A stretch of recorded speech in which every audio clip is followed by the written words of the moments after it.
Assalamualaikum warahmatullahi wabarakatuh.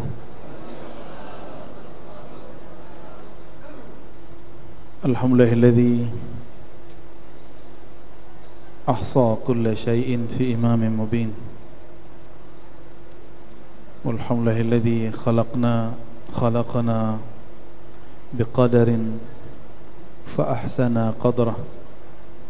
Asyhadu an la ilaha illallah wa asyhadu anna Muhammadan abduhu wa rasuluh. Allahumma salli wa sallim mubarik ala sayyidina Muhammad wa ala alihi wa ashabihi wa li baitihi wa dhurriyyatihi ajma'in, amma ba'du. Puji syukur kepada Allah.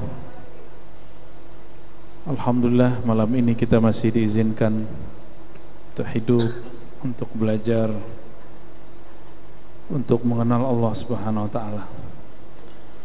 Kita masuk insyaallah kepada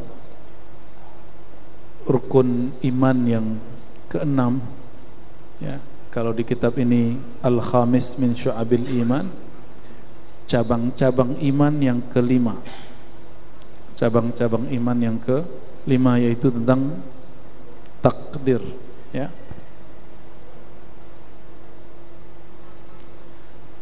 Sering kita membahas takdir tapi tidak sesuai dengan ajaran baginda Nabi Muhammad sallallahu alaihi wasallam. Seakan-akan takdir itu mengekang, seakan-akan takdir itu sesuatu yang mesti kita salahkan. Seakan kalau ngaji takdir kita punya alasan untuk malas-malasan. Itu kesan orang belajar takdir. Ada juga yang agak sedikit kayak maju tapi sebenarnya keliru. Takdir itu kalau kita sudah nggak sanggup baru takdir, dan itu ajaran bukan ajaran Ahlus Sunnah wal Jamaah. Itu ajaran kelompok bid'ah namanya Qadariyah yang dianut oleh Mu'tazilah, kelompok yang dulu menyembelih ulama kita. Ratusan ulama kita dibunuh cuma masalah takdir dan masalah kalam Allah makhluk atau tidak makhluk. Maka insyaallah pada malam ini kita akan baca beberapa riwayat, bahkan dari Quran lebih awal, cara memahami takdir sesuai dengan ajaran Nabi Muhammad sallallahu alaihi wasallam. Karena hadisnya sangat banyak, nanti saya pilih beberapa hadis. Sebelumnya beliau Imam Al-Baihaqi, mari kita bacakan Fatihah untuk beliau dan silsilah beliau bersampai kepada Rasulullah sallallahu alaihi wasallam. Al-Fatihah. Bismillah. Ya na'budu wa nasta'in siratal ladzina an'amta 'alaihim ghairil maghdubi 'alaihim waladdallin. Cabang iman yang kelima, annal qadara khairahu wa syarrahu minallah azza wa jalla. Bahwasanya takdir baik dan buruk itu dari Allah. Secara ilmu akidah ini benar, tapi secara ilmu adab kalimat ini tidak elok. Kita tidak menyebut yang buruk dari Allah, tapi betul itu diciptakan oleh Allah Subhanahu wa ta'ala. Qala Allah ta'ala, beliau menyebutkan beberapa ayat. Di sini ada 3 bahkan 4 ayat, ya. Nanti silakan dicek di rumah, ya. Surat 4 surat An-Nisa ayat 78. Wa in tusibhum hasanatu yaqulu hadhihi min indillah. Ini coba diperhatikan istilah kita tentang musibah dengan istilah Quran tentang musibah ternyata beda. Al-Quran menyebut musibah itu baik dan buruk. Wa in tusibhum hasanatun, jika mereka mendapat musibah kebaikan, begitu, maka terjemahan musibah dalam bahasa Indonesia ternyata sudah mengalami perubahan. Musibah dalam bahasa Indonesia suatu yang menimpa seseorang dan itu buruk. Sedangkan di dalam Al-Quran, asaba yusibu, sesuatu yang menimpa baik atau buruk disebut dengan musibah. Tapi istilah Quran ini memang tidak bisa dipaksakan, karena beberapa istilah Quran ketika masuk ke orang Arab sendiri pun itu nggak semuanya memakai. Contohnya ada kalimat wa ma min dabbatin fil ardi illa 'alallahi rizquha.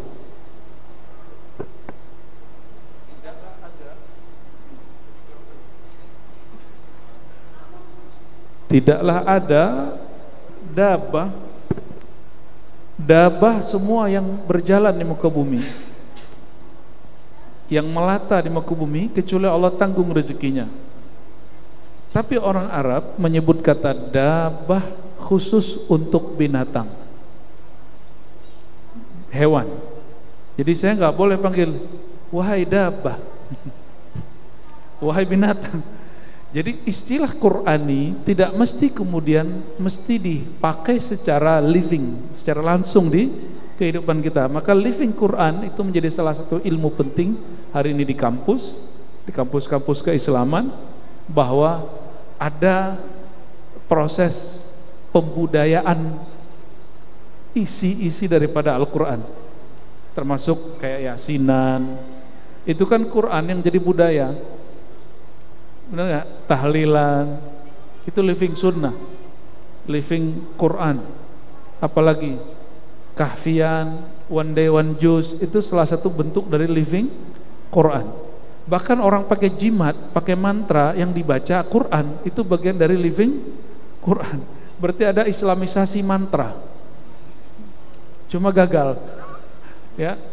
Maka muncul lagi ruqyah-ruqyah model sekarang, ingin mengembalikan ke awal. Baik, supaya kita tidak terjebak dengan pengistilahan, clearnya apa?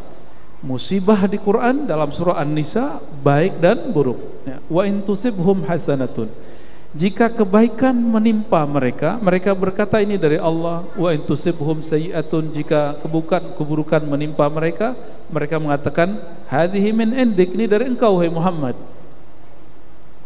Kullum min indillah, tapi enggak disebut kullun itu hasanatun wa sayyi'atun min indillah, enggak. Katakan kulun, semua Allah yang menciptakan, semua berasal dari Allah. Jadi salah satu su'ul adab, buruk adabnya orang-orang Arab zaman itu, kalau yang baik-baik dari Allah, kalau yang buruk dari Nabi Muhammad SAW. Ini cara-cara jahiliyah yang dibersihkan oleh Allah Subhanahu wa ta'ala. Surah An-Nisa ayat 79 juga bicara yang sama, tapi kalimatnya lebih detail lagi. Ma asabaka min hasanatin faminallah, apa yang menimpa engkau dari kebaikan maka dari Allah, yang menimpa engkau dari keburukan maka dari dirimu masing-masing, bukan dari Nabi Muhammad sallallahu alaihi wasallam. Maka adab kita kalau kita ditimpa keburukan, kita mengatakan ini salahku, bukan salah Nabi, bukan salah guruku, bukan salah orang tuaku, ini salah aku ya. Ini yang baru nyalon kemarin terus gagal, nggak usah salahkan KPU, karena ketua KPU-nya sudah turun juga. Bukan juga salah aplikasi itu yang dilihat-lihat tiap hari itu, si rekap ya udah cukup ya. Katakan kalau ada yang gagal, itu kita yang gagal, tidak usah kemudian mengalamatkan kepada orang. Orang yang berhasil seperti ini, dia mencapai kedewasaan spiritual yang tidak menyalahkan orang lain, tapi menyalahkan diri sendiri, tapi tidak putus asa ya. Dirimu siapa yang menciptakan? Allah, ya sudah, berarti ini takdir Allah kepada kita.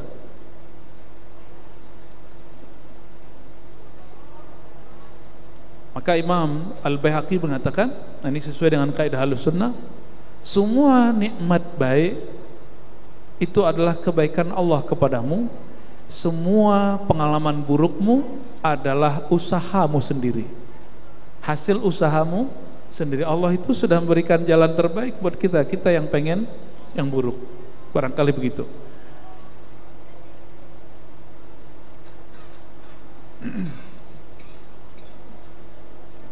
Lalu beliau menyebutkan satu riwayat bahwa ini hadis pertama di Sahih Muslim, yang pertama kali memperdebatkan takdir itu beberapa tokoh di Basrah. Basrah ini wilayah di Irak.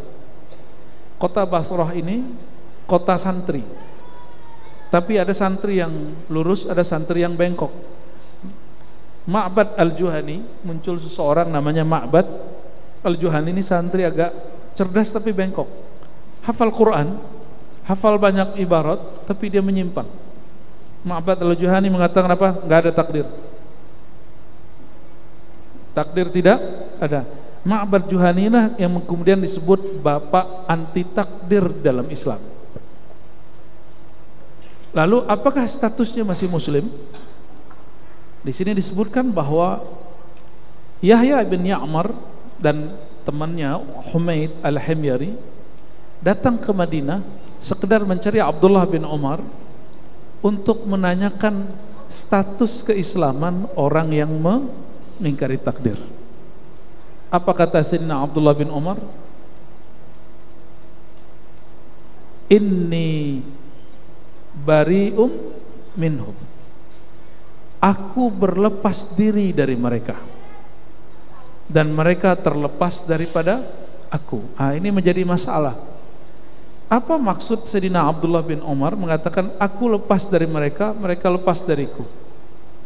Di sini muncul dua persepsi ulama kita, ulama ahlu sunnah, bahwa orang-orang Qadariyah itu telah murtad. Itu kelompok pertama. Sehingga beberapa ulama sufi di abad ketiga, ketika ayahnya seorang Qadariyah mati, dia tidak mau mengambil harta warisannya. Kenapa? Orang kafir tidak mewarisi mukmin dan sebaliknya. Begitu kerasnya sufi-sufi zaman itu, ya. Tapi kita nggak ngambil itu, ya. Apa kata beliau? Lau kana li ahadihim mithla Uhudin dhahaba. Seandainya kalian punya amalan seberat gunung Uhud, jadi kalian infakkan misalnya segunung Uhud zahaba, emas, maka Allah tidak terima hatta yu'mina bil qadari kullihi khairihi wa syarrihi, sehingga kalian menerima takdir baik dan buruk. Maka sekarang kita terjemahkan apa makna takdir. Nah, takdir itu dari bahasa Arab qaddara atau qadara, yaqdiru qadran atau yaqdaru qidran, itu macam-macam istilahnya. Kalau kudratan berarti kekuatan. Kalau qadran udah jadi bahasa Indonesia kadar. Takdir itu berarti kadar. Apa makna kadar? Kadar air, apa artinya? Takaran. Maka yang disebut takdir itu takaran yang Allah berikan kepada kita.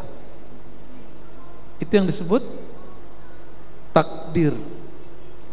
Maka takdir ini boleh diartikan anugerah Allah yang Allah tetapkan untuk kita, kehendak Allah yang Allah tetapkan untuk kita, itu disebut dengan takdir. Kira-kira kalau Allah memberi itu karena Allah sayang atau karena Allah benci? Karena Allah sayang. Maka takdir itu sebenarnya selalu diindikasikan hal yang baik. Lalu kenapa orang baru membaca takdir kalau urusannya jahat atau buruk? Kalau dapat musibah, ini mah takdir.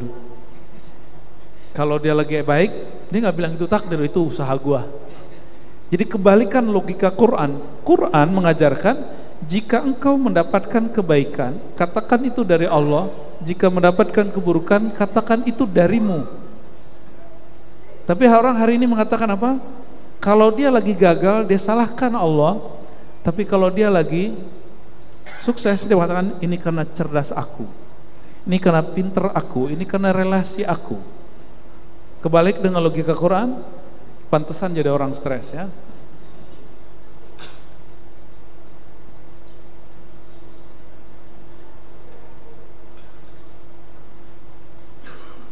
Rukun iman yang keenam setelah iman kepada Allah, malaikat, kitab, rasul, hari akhir, antu'mina. Jadi kronologi munculnya hadis ini dari Abdullah bin Umar ketika terjadi diskusi hebat di Basrah, lalu persoalan itu dikadukan ke Madinah. Jadi tradisi mengadukan sesuatu ke ulama paling tua itu biasa, itu terjadi, ya. Lalu disampaikan oleh Sayyidina Abdullah bin Umar kisah Sayyidina Jibril bertanya 4 hal: Islam, iman, ihsan, hari kiamat, kapan kiamat, tanda kiamat.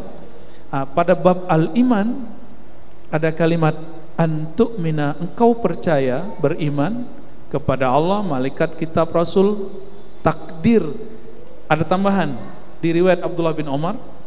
Saya curiga ini tambahan dari Sayyidina Abdullah bin Umar, karena di riwayat Abu Hurairah tidak ada lafaz itu, kecuali ada yang menambahkannya.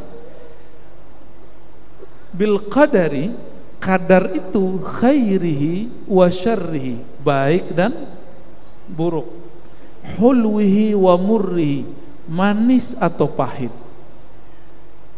Manis atau pahit. Saya mau tanya, kalau kita sakit, itu takdir baik atau buruk? Baik atau buruk? Beneran nih baik, karena udah ngaji di Sunda Kelapa nih bilang baik. Coba kalau kita sakit rasanya enak apa enggak enak? Itu maksud saya. Enggak enak toh? Enggak enak. Berarti takdirnya enggak enak. Itu disebut murrun. Takdir yang enggak enak. Kalau enggak ntar dikasih sakit terus loh. Oke. Sakit yang enggak enak itu, hati-hati.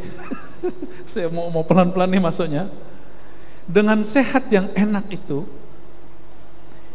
sifat kita atau sifat Allah? Tabiat kita sehat sakit itu atau Allah yang sehat sakit? Tabiat kita. Jadi yang sakit itu, yang merasa sakit itu kita, yang merasa sehat itu kita. Orang yang bekerja di dunia kedokteran, nah ini nanya nih Pak Dokter nih, kalau nggak ada orang di rumah sakit, nggak ada orang yang datang ke rumah sakit, gimana Pak Dokter? Gimana nasib para dokter? Gimana nasib orang-orang yang bekerja di dunia kedokteran, di dunia farmasi? Jadi sakit itu mungkin nggak enak bagi yang sakit, tapi itu baik bagi orang yang bekerja untuk yang takdir hidup dia memang di situ. Ya, mulai connect. Berarti baik dan buruk itu relatif di sini, sedangkan kadar itu objektif dari Allah Subhanahu wa Ta'ala. Gajinya sama, rasa syukurnya beda nggak? Ya, karyawan UMR atau lebih, tapi cara dia menerima itu beda. Kenapa beda? Tergantung dia kenal Allahnya beda. Maka Sayyidina Musa bertanya kepada Allah, ya Rabb, syakaraka Adam wa ma syukruhu wa kaifa syukruhu. Ya Allah, Sayyidina Adam, kakek kami mensyukuri engkau. Engkau sebut ia hamba yang bersyukur. Bagaimana cara ia mensyukuri engkau? Apa jawaban Allah Ta'ala? Nabi Adam kan tiktokan sama Allah, nah Nabi Musa juga tiktokan sama Allah. Jadi bagi-bagi cerita. Apa kata Allah? Ya Musa, Adam itu kalau mendapat apapun, mengalami apapun, dia menganggap itu dari Allah. Dia menganggap itu dari Allah. Orang sakit, orang sakit, dia bentar-bentar nyebut nama Allah, ya Allah gitu. Ya Allah, ya Allah, itu bagus atau baik? Bagus atau baik? Bagus.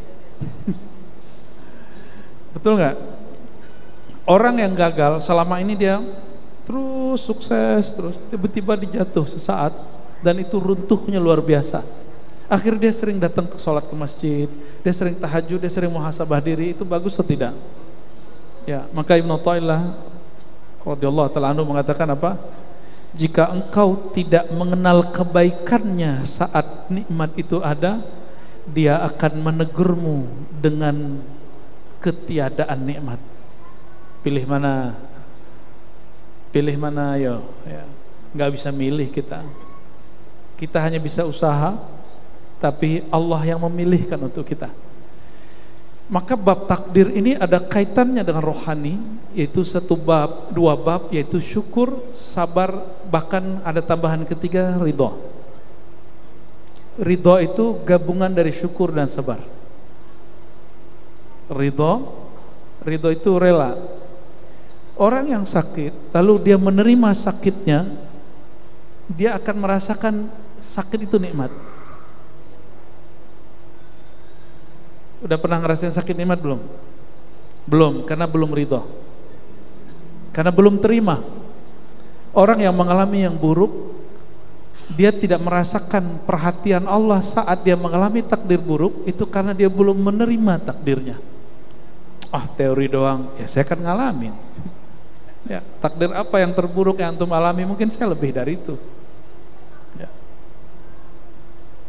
Oleh karena itu, Al-Imam Al-Qushairi ditanya mengenai ridho. Kalau syukur, kita pada senang dikasih nikmat syukur. Sabar, mungkin sabar dikasih musibah. Tapi siapa yang mendapatkan kalam ini? Kata Imam Qushairi, para imam terdahulu ulama salafus saleh sepakat mengatakan bahwa ridha itu istiwaul murri wal hulwi. Ketika takdir pahit, manis, baik, buruk, sehat, sakit, gagal, sukses tidak merubah rasa bertuhanmu kepada Allah, itu baru disebut ridha. Gimana? Maka tips orang sehat dari sakitnya sakit. Nah, apa itu? Ternyata sakit itu beda dengan rasa sakit. Paham? Sakit itu beda dengan rasa sakit. Gagal itu dengan rasa gagal beda. Orang gagal banyak tapi dia tidak merasa gagal. Oke? Orang sakit banyak tapi dia tidak merasa sakit.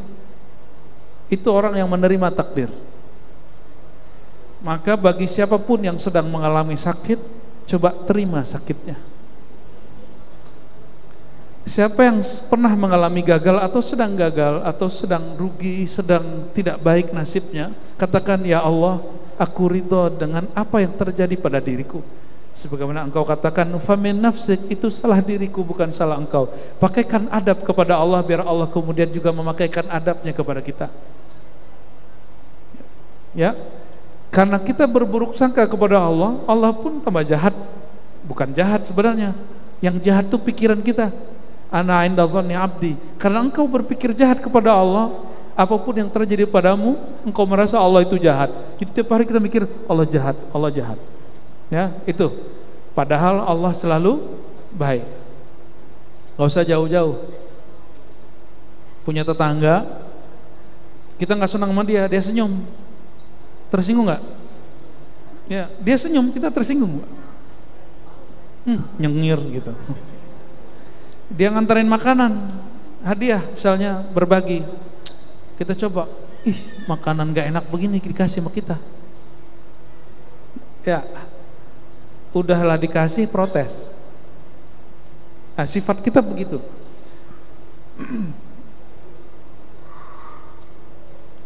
Takdir itu pemberian anugerah dari Allah. Anugerah dari Allah. Namun kita menerimanya, ada yang indah, ada yang ridho, ada yang tidak ridho. Maka yang disebut takdir baik, orang yang menerimanya dengan ridho. Ini bagi ahlul qulub, ya, orang yang ahli kolbu, menganggap takdir baik itu yang diridhoi oleh kolbu. Meskipun kata orang itu buruk, tapi di kolbu dia indah. Yang disebut takdir buruk itu adalah sesuatu yang tidak diridhoi oleh si hamba. Padahal yang dari Allah semuanya baik. Semua dari Allah pasti baik. Semua dari Allah rahmatun wa mauhibatun, ya.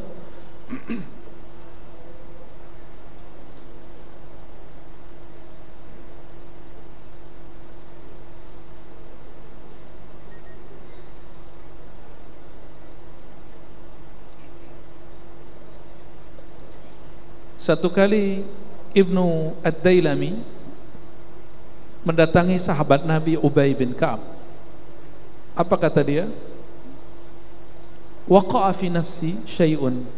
Wahai Ubay, saya gelisah mengenai takdir. Apa yang dia pikirkan? Allah kok begini ya gitu. Allah kenapa menakdirkan aku begini? Kalau orang-orang berbicara tentang Islam dalam kacamata global, jika cara bacanya tidak punya ilmu, maka teman-teman ini akan selalu ngomong ini, Islam lagi mundur, Islam selalu dizolimi gitu ya. Itu antum kena tuh, udah kena tuh otaknya ya. Saya termasuk orang yang tidak suka dengan cara pandang begitu. Islam sedang zolimi. Nggak ada. Al-Islam ya'lu wa la yu'la alaih. Islam itu selalu tinggi dan selalu tinggi dan nggak pernah di bawah.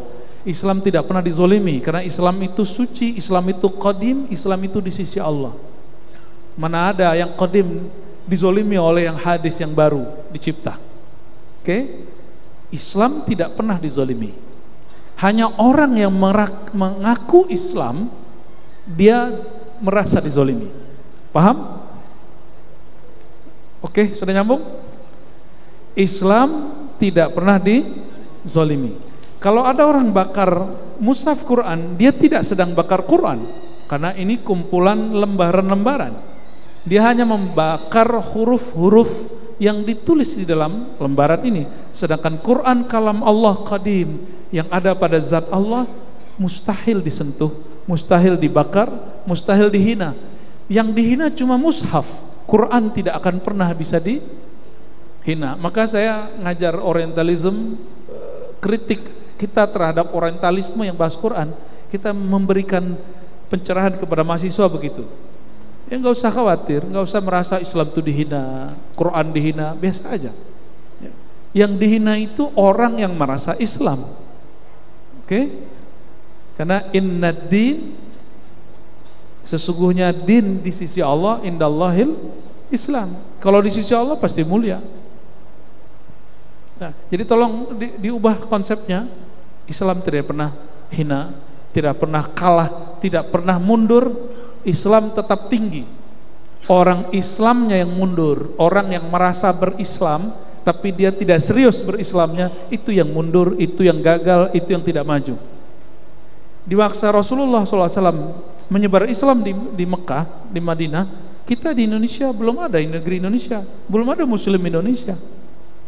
Ya, jangan merasa memiliki Islam. Islam itu yang memiliki Allah. Ya, kita ini hanya sedang memantaskan diri untuk Islam. Dan semoga Allah memandang kita pantas untuk Islam. Amin rabbal. Itu yang disebut wala tamutunna illa wa antum muslimun. Jangan kamu mati kecuali engkau memantaskan dirimu dengan al-Islam. Apa makna al-Islam? Berserah diri, total menyerahkan diri, menerima diri di hadapan Allah Subhanahu wa taala. Orang ini bertanya, Ibn Dailami, wahai Ubay, aku galau masalah takdir. Apa jawaban Ubay?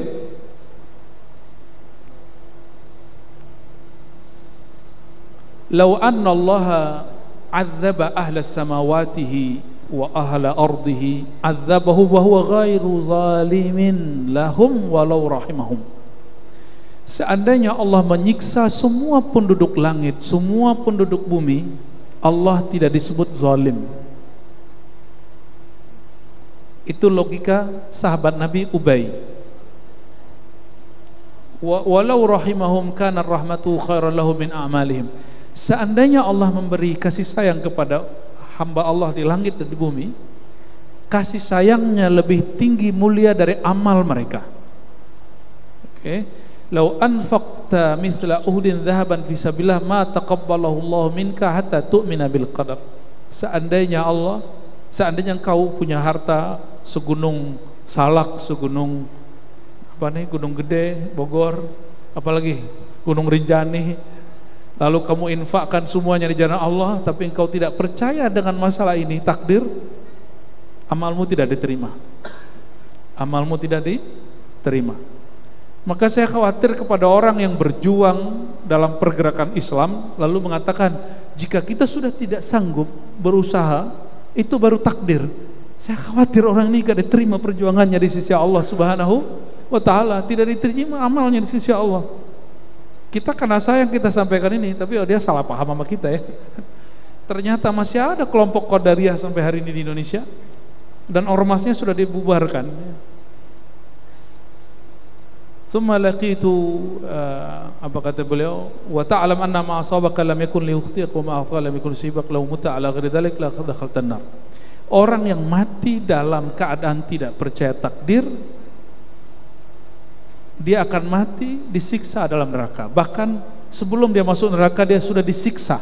Apa siksaannya? Orang yang tidak terima takdirnya, dia tersiksa. Betul gak? Coba tadi sakit dengan rasa sakit, yang tidak terima sakit, maka dia merasa sakit sekali. Disenggol orang, nggak terima, gimana? Oh, bisa kemudian turun dari motor ya. Tahu-tahu yang di dalam mobil bodyguard, habislah. Sama juga ya, takdir perempuan ya. Perempuan ini kan takdirnya Masya Allah. Perempuan itu banyak anugerah kepada mereka. Tapi bagi perempuan yang lain, menikah, lalu hamil, melahirkan, menyusui, ngasuh anak, itu baik apa buruk ibu? Beneran? Apa beban? Beban nggak? Ya, pernah nggak waktu gadis terus melihat teman kita yang sama-sama dulu gadis sekarang punya anak waktu itu, terus bilang, ribet ya punya anak gitu. Ada yang ngomong gitu nggak? Padahal yang punya anak menikmati punya anak. Kejadiannya dianggap buruk oleh A yang melihat, tapi yang mengalami merasa indah. Nah, ini yang dialami oleh para imam kita. Imam Syibli ketika mau meninggal, yang dibaca Allah, Allah, Allah dalam hatinya. Muridnya repot. Apa kata muridnya? Wahai Tuan Syibli, bacalah la ilaha illallah, karena siapa yang akhir kalamnya la ilaha illallah pasti masuk surga. Kata dia, saya sudah bersama yang punya nama itu, ente nggak usah ganggu. Ya, ada yang begitu. Lalu sahabat orang ini Ibn Dailami nggak puas ke Ubay, dia datang ke Ibnu Mas'ud. Ibnu Mas'ud ngomong yang sama. Datang kepada Zaid bin Sabit yang lebih muda, Zaid bicara yang sama.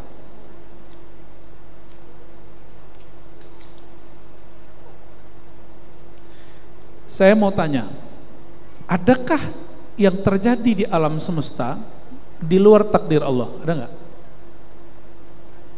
Ada? Katanya usaha dulu baru takdir. Adakah satu jengkal di muka bumi terjadi tanpa takdir Allah? Ada nggak? Jika ada orang mengatakan ada, maka dia musyrik.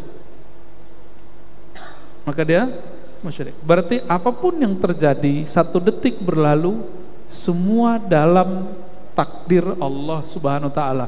Oleh karena itu malam ini saya mengajak memahami takdir jangan cuma urusan nasib baik, nasib buruk, tapi takdir buruk bukan. Nah, mohon persepsinya diluruskan. Mungkin kajian begini tidak akan banyak berefek kepada orang, tapi saya berpikir kalau kita mulai dari mana? Dari mana lagi kita akan mulai? Kita mulai dengan kecil-kecil di sini. Siapa tahu keyakinan kita kepada Allah menjadi lebih baik. Karena ini mengamalkan hadis. Mau husnul khotimah? Husnul khotimah itu nggak usah banyak wirid. Serius, nggak usah banyak thariqat. Wirid paling berat itu adalah wirid rohani. Apa wirid rohani? Berbaik sangka kepada kehendak Allah Subhanahu wa ta'ala. Maka dalam hadis yang sahih Imam Muslim dikatakan, janganlah kamu mati, la yamutanna ahadukum illa wa huwa yuhsinu dhanna billah.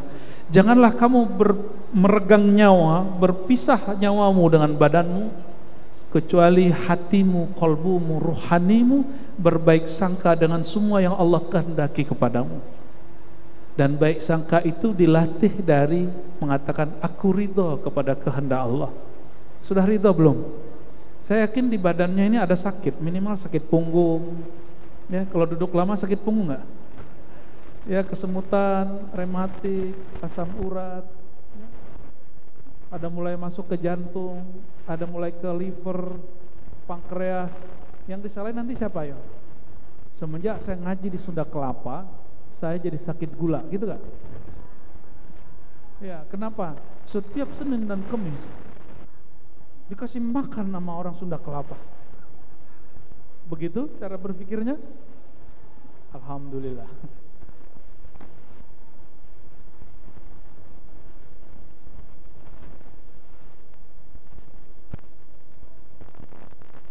Banyak orang berpikir takdir itu cuma 4.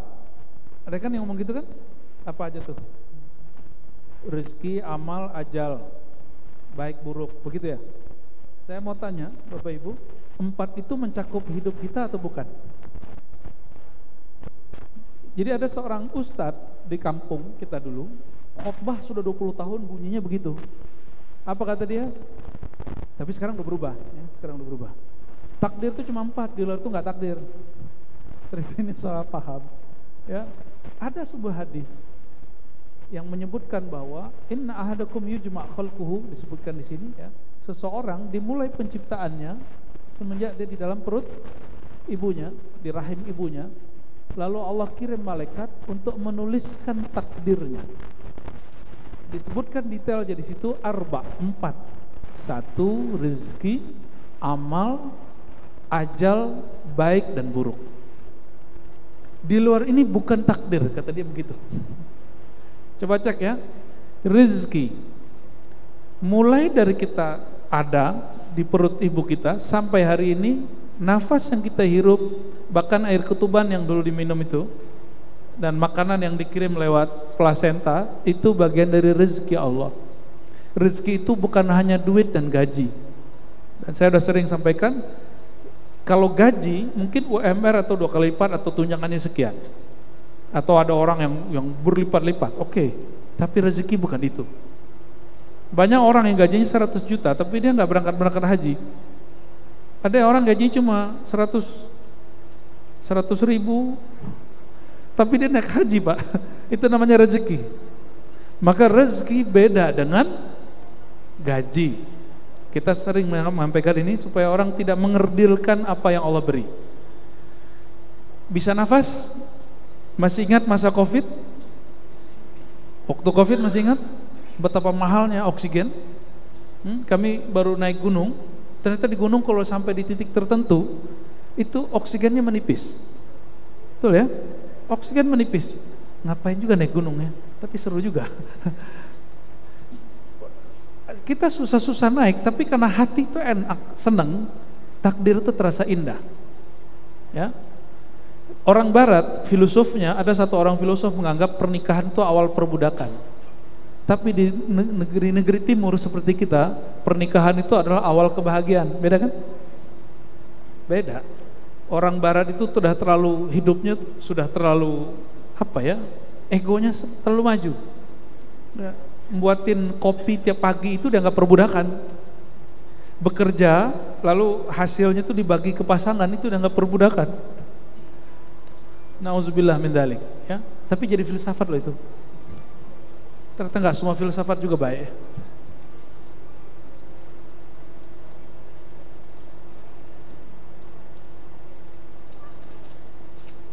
Apa yang ajib dalam kitab ini, Syu'abul Iman, ada yang disebut hadis mimpi. Mau dengar?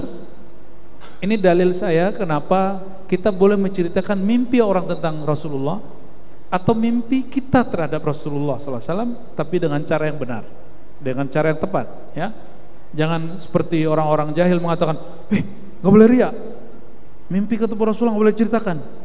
Berarti imam ini riya nih. Ada yang mengatakan imam ini riya? Oke, kita dengerin azan dulu, baru kita bacakan ya. Fadhal. Allahu Akbar, Allahu Akbar.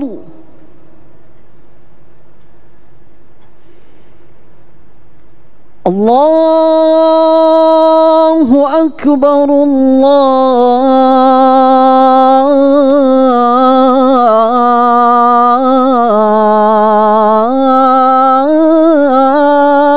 Akbar.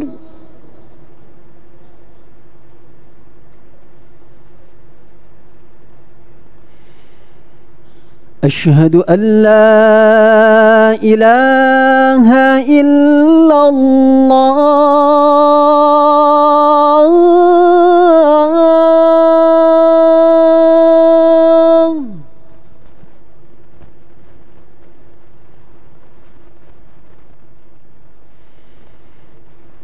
أشهد أن لا إله إلا الله.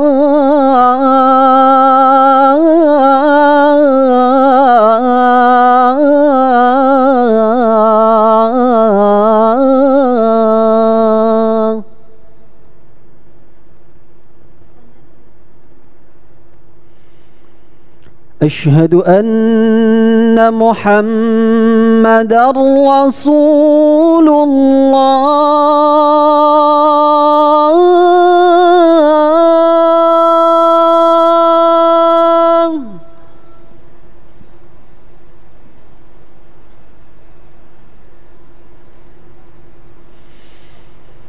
أشهد أن محمدًا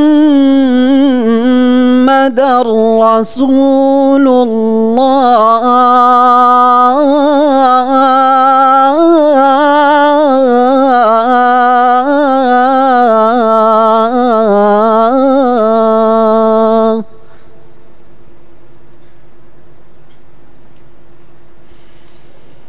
حي على الصلاة.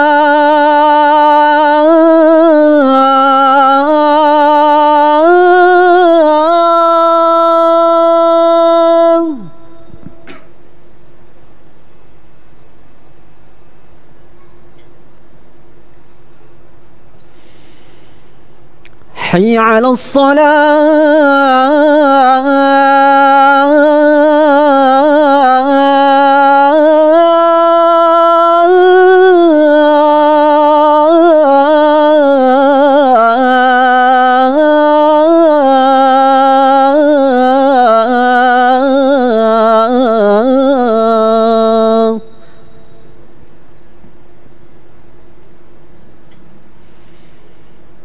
حي على الفلاح.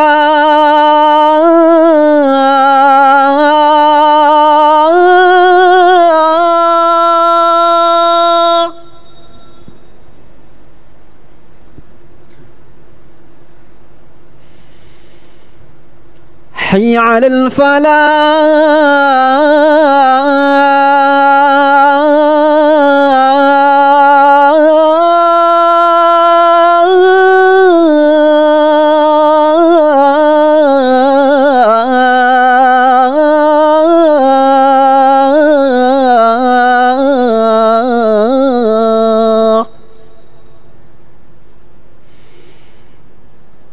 الله أكبر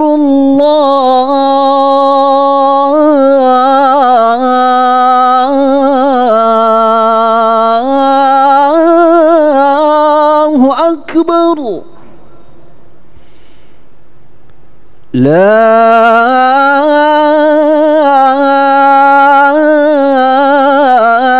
إله إلا الله.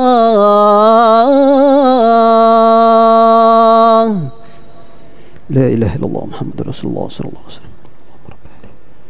صلاة قائمة على سيدنا. Raditu billahi rabba wa bil islam sayyidina Muhammad nabi wa rasul. Oke, di sini sekelas imam ahli hadis seperti Imam Al-Baihaqi memperkenankan mengisahkan tentang jumpa Rasulullah dalam mimpi dan dijadikan sebagai satu ungkapan ibarat yang dapat kita ambil maknanya. Dan isi mimpinya adalah mengkonfirmasi makna hadis tentang tadi. Ya. Karena di hadis tadi dikatakan bahwa ada sekelompok orang yang sudah baik antara dia dan neraka cuma satu jengkal, tapi karena sudah ditetapkan takdir oleh Allah, sebelum meninggal dia beramal dengan amal ahli nar dan dia masuk neraka. Ini menjadi membuat bingung daripada Muhammad ibn Yazid al-A'war, guru dari Imam Abu Dawud yang semasa dengan Imam Ahmad bin Hanbal. Jadi ini orang bukan sahabat Nabi, bukan tabi'in, bukan tabi'ut tabi'in. Ini orang yang hidup di abad ke-3 Hijriah, tahun 200-an. Muhammad bin Yazid, guru dari Abu Dawud As-Sijistani, mengatakan ra'aitu Rasulullah sallallahu alaihi wasallam fil manam jalisan ma'a Umar wa Ali. Aku tertidur lalu bermimpi jumpa Rasulullah sallallahu alaihi wasallam duduk bersama Sayyidina Umar dan Sayyidina Ali. Mimpi sampai hari ini sains tidak bisa menjelaskannya, ya. Maka saya tidak menganggap semua teori tentang mimpi dari sains itu dapat diterima, karena mimpi yang dimaksud baginda Rasulullah SAW bukan itu. Mereka menyebut mimpi itu gerak mata yang cepat saat tidur, apa bahasa Inggris itu, rapid movement gitu ya. Itu benar ya, REM. Oke. Itu usaha mereka, karena saintis itu melihat secara empiris, sedangkan mimpi bukan wilayah empirik. Empiris artinya apa? Panca indera, sesuatu yang bisa diraba, yang bisa dipandang secara mata. Saya pernah ngasih pertanyaan, ya, coba lihat buku ini, kelihatan? Oke. Coba lihat rasa senang di hati, bisa lihat? Gak bisa? Kenapa? Karena rasa senang bukan wilayah empirik. Jadi jangankan mimpi, rasa senang pun itu tidak dapat disaintiskan sampai hari ini. Maka orang cuma kemudian mengatakan, kan sekarang ada cara ngecek orang bohong, ya. Nah, nanti dilihat pupilnya membesarkah atau gimanakah, ya. Itu ada kelemahannya, selalu ada celahnya di situ. Karena orang-orang psikopat bisa melakukan pribadi ganda dan dia nggak ketahuan apa-apa. Jadi masih bisa dimanipulasi. Maka mimpi ketemu Rasulullah SAW, kita ikuti apa yang dikatakan oleh Nabi SAW. Ar-ru'ya, ya, as-salihah. Mimpi itu bagian dari mubasyarat, kabar gembira dari Allah. Kenapa? Ru'yal anbiya wahyun. Pada nabi mimpi itu wahyu, pada wali mimpi itu ilham. Oke? Pada nabi mimpi itu wahyu, pada ulama wali Allah mimpi itu ilham. Ya, berarti mimpi itu penting. Kalau bagi seorang guru mursyid, mimpi itu adalah cara membaca indikator kolbu murid. Orang yang masih bermimpi jorok berarti hatinya masih penuh dengan syahwat kotor, dan dia belum layak menjadi kekasih Allah karena dia masih menyimpan yang jorok di kolbunya, ya. Dan orang yang paling jorok itu orang yang paling banyak menahan nafsunya. Dan orang yang paling bersih hatinya orang yang menyalurkannya lebih banyak kepada yang halal. Makanya Nabi SAW mengatakan wa fi bud'i ahadikum shadaqah. Dalam semua anggota tubuh ini ada sedekah. Ada yang senyum nih Buya Aldom ini. Jangan salah paham Buya. Oke. Paham di situ? Ada orang nggak mau menikah, lalu ketika melihat lawan jenis yang gagah atau cantik, terus dia ngeres, dia bersyahwat. Itu apakah lebih baik daripada orang yang menikah? Mana yang lebih baik? Dan dia menikah lagi, begitu, ya. Tapi orang-orang akan berpikir apa? Enggak, yang baik itu yang tidak menikah. Rahib-rahib itu karena menahan itu bagi orang awam lebih baik.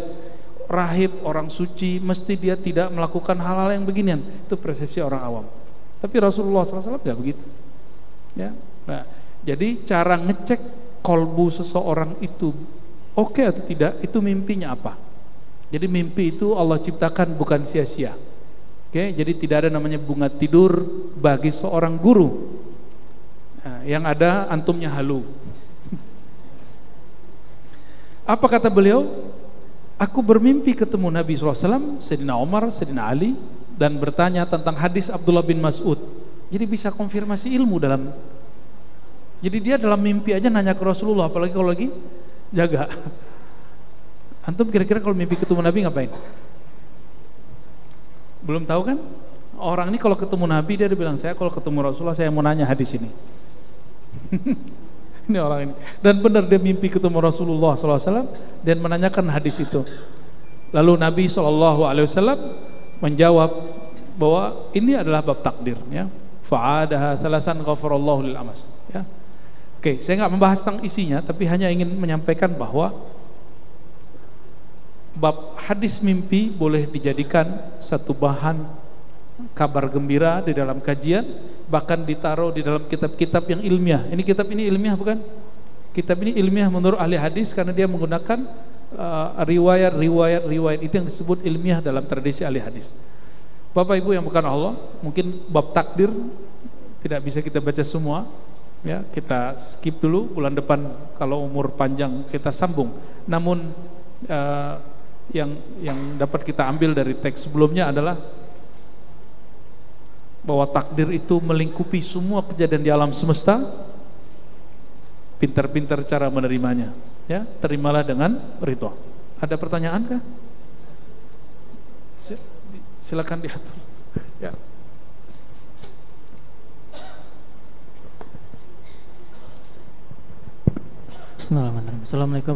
Assalamualaikum warahmatullahi wabarakatuh. Izin bertanya Buya, ingin menegaskan kalimat Buya barusan yang mengatakan bahwa tanamkan buat kita semua bahwa segala hal-hal yang baik itu datangnya dari Allah, takdir. Ya, kalau ada yang kurang baik, itu dari kita. Apakah itu mungkin karena kita kurang? Ya. Ya.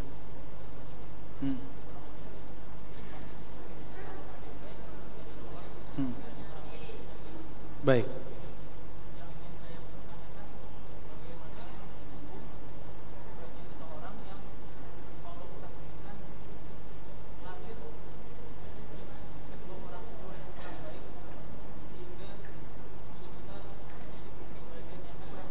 Oke. Baik, baik. Dia tidak baik. Baik, baik. Ini pertanyaan bagus. Assalamualaikum warahmatullahi wabarakatuh. Bagaimana statusnya, bukan hukumnya ya. Orang yang punya orang tua tidak baik, terus dia lahir di lingkungan tidak baik dan menjadi orang tidak baik. Bapak Ibu, saudara-saudari yang mengasihi Allah, betul ada hadis kullu mauludin yuladu alal fitrah. Setiap yang terlahir lahir fitrah, orang tuanya yang akan membentuk dia, atau dalam bahasa psikologi lingkungan dia yang akan membentuk dia. Betul. Tapi ada disebut dengan baik turunan, ada baik al-kasab, baik yang diperoleh. Ada Islam turunan, ada Islam yang dicari.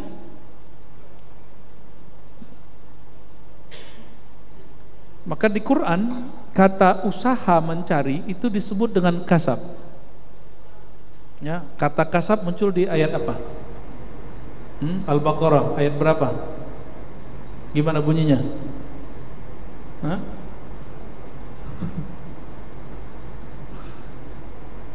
Sebelum yang itu, tilka ummatun qad khalat laha ma kasabat, ya, wa 'alaiha maktasabat.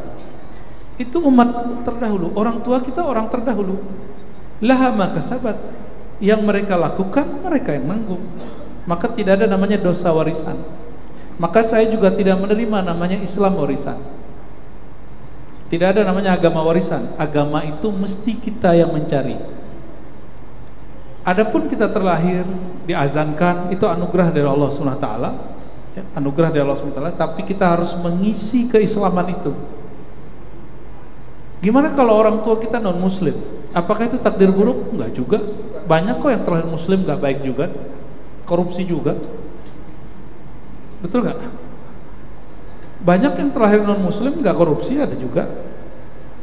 Berarti baik itu bukan masalah status agama dia, tapi apa yang dia cari dari kebaikan itu yang disebut laha makasabat wa 'alaiha maktasabat. Baginya pertanggungjawaban dari apa yang dia usahakan. Maka disebut perbuatan Allah itu disebut takdir, perbuatan manusia disebut kasab. Ini istilah Quran. Laha makasabat kasab. Bagi jiwa manusia pertanggungjawaban apa yang dia usahakan lakukan. wa 'alaiha maktasabat. Maka laha baik, 'alaiha buruk. Kebanyakan ulama begitu walaupun ditentang oleh imam yang lain. Tapi Imam Fakhrul Razi mengatakan benar, laha usaha yang buruk baik, 'alaiha usaha yang buruk. Oleh karenanya, ketika ada seseorang lahir di keluarga yang kurang baik, yang pertama saya mengatakan begini, kok tega ya anaknya bilang orang tuanya nggak baik? Ya, gimana? Sayyidina Musa lahir dari ibunya, tapi besarnya di mana? Lahir di mana? Istana. Dan ayah angkatnya siapa? Fir'aun, Taghut zaman itu. Apakah dia jadi jahat? Oleh karena itu Allah mengatakan, wahai Musa, izhaba, berangkatlah kepada Fir'aun, wa qulu lahu qawlan kalima, wa qula lahu qawlan layyina, katakanlah kepadanya kata-kata yang lembut. Sampai begitu. Salah satu kata yang lembut, jangan bilang orang tua kita jahat, jangan bilang orang tua kita tidak baik. Emang kita sudah baik? Ya, jadi salah satu adab anak adalah tidak menyebut orang tua dia jahat atau tidak baik, walaupun mereka emang jahat dan tidak baik. Oke? Nah, Sayyidina Musa dilarang mengatakan itu dan selalu diperintah oleh Allah, qaulan layyina, kata-kata yang lembut, kata-kata yang kamu mengalah. Oke? Itu bukan orang tua asli loh, itu cuma orang tua angkat. Orang yang merasa dia tandingan Allah Subhanahu wa taala, bahkan Allah pun mengatakan katakan yang baik kepadanya. Ya, ini baru cuma beda yasinan sama gak yasinan. Kita gak yasinan, orang tua yasinan kita udah bentak-bentak. Ya, ada yang begitu kan hari ini? Ya, kalau Mas kayaknya enggak sih. Ya, sudah banyak begitu hari ini. Orang tuanya dengerin musik. Saya itu maksudnya. Ya, itu kasetnya saya buang dulu itu. Ya, almarhum bapak saya itu paling paham. Tapi kayaknya doa beliau. Jadi selama lebih dari 3 tahun, setiap kali ada kaset dibeli bapak saya buang belakang. Di belakang itu ada kali tua, kita buang. Sore saya buang, besok pagi beliau pungut. Pagi saya buang, sorenya beliau pungut. Dan gak pernah marah. Saya dibiarin aja. Ternyata doa beliau, kita ketemu guru yang baik. Alhamdulillah rabbil alamin. Ya, rahimallahu walidaina. Amin. Ya. Ada lagi pertanyaan? Cukup? Satu pertanyaan dari TikTok Live Masjid Agung Sunda Kelapa dari saudara Fulan. Ya. Apa perbedaan zikir khafi, sir dan zikir zahir, mana yang lebih baik? Innahu ya'lamu sirra wa akhfa. Dalam Al-Quran Allah mengetahui yang sir, yang rahasia, dan yang lebih rahasia lagi namanya akhfa. Ya, ada Qurannya, ada ayatnya. Ya.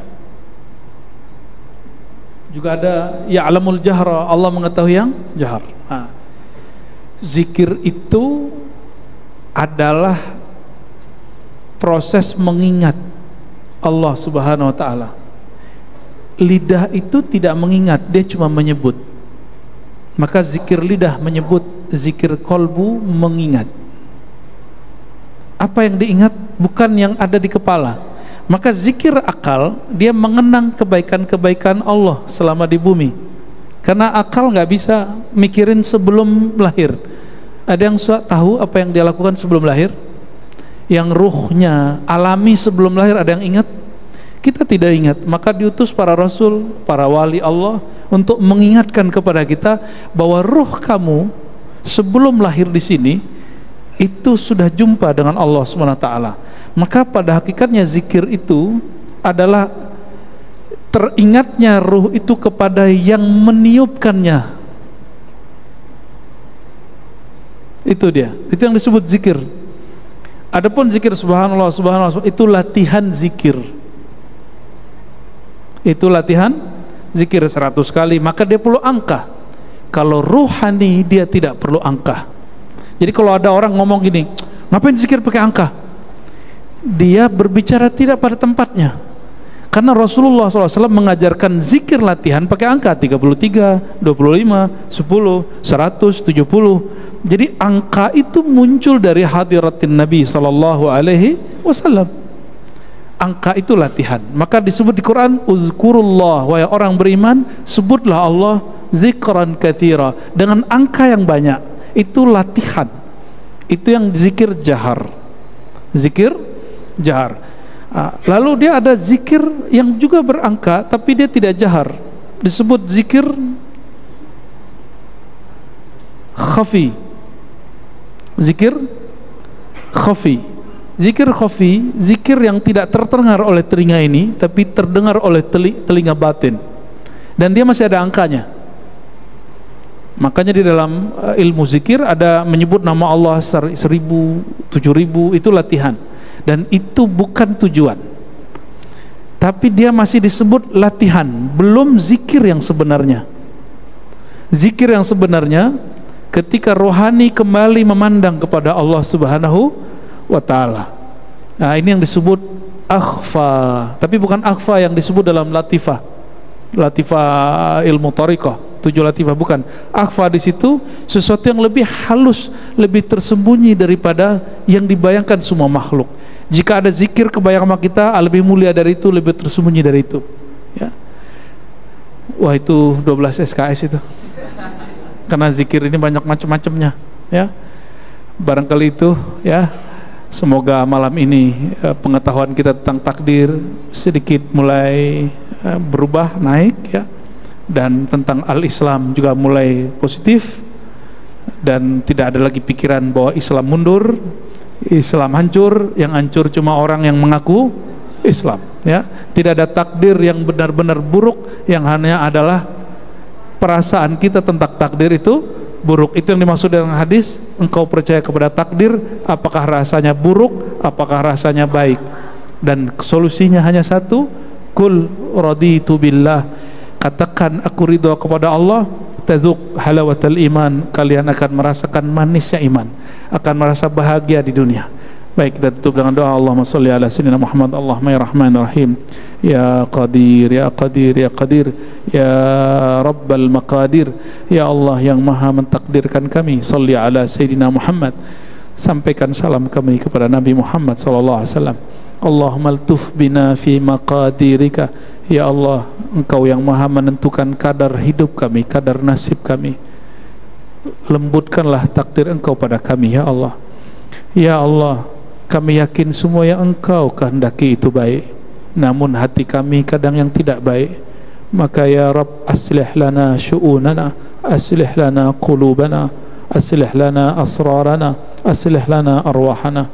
Maka mohon ya Allah, perbaiki jiwa kami, perbaiki batin kami, perbaiki kolbu kami, sehingga ketika engkau berkehendak apapun kami memandangnya itu suatu hikmah yang luar biasa, suatu ketentuan yang ada anugerah di dalamnya.